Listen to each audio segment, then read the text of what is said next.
Hello दोस्तों, मैं आपको साइकोलॉजी के आज 30 क्वेश्चन बताऊंगा। बहुत महत्वपूर्ण क्वेश्चन है। ये देखो, पहला क्वेश्चन है, छात्र समूह में चर्चा कर समस्या का हल निकाले। शिक्षक सुविधा प्रदाता की भूमिका में हो, ये उपागम है। इसका ऑप्शन है सिस्टम उपागम, मल्टीमीडिया उपागम, निर्मितवाद उपागम, कोई नहीं। इसका सही आंसर है निर्मितवाद उपागम।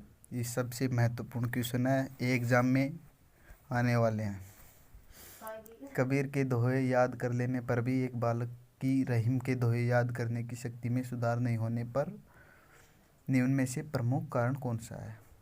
मतलब कि कबीर के दोहे याद कर लेने पर एक बालक की रहीम के दोहे, मतलब कि कबीर के दोहे याद कर लेता है, फिर रहीम के दोहे याद करने में उसका कोई भी असर नहीं पड़ता है। इसका मतलब शून्य स्थानांतरण। अगर कोई असर पड़ता तो सकारात्मक स्थानांतरण, अगर मतलब कि उसमें कोई बाधा आती तो नकारात्मक स्थानांतरण होता।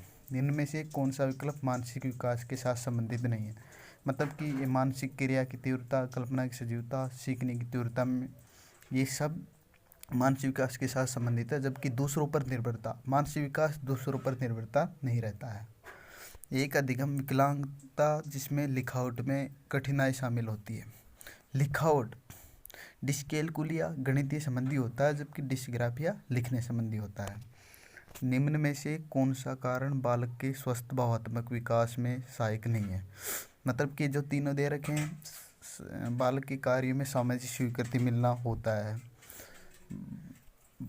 विद्यालय में उपयुक्त शिक्षण विधियों का प्रयोग होता है, शिक्षक द्वारा व्यवहार की सही उदाहरण का प्रस्तुत करना होता है, परिवार व एवं विद्यालय में संवेगों का दमन नहीं होता है।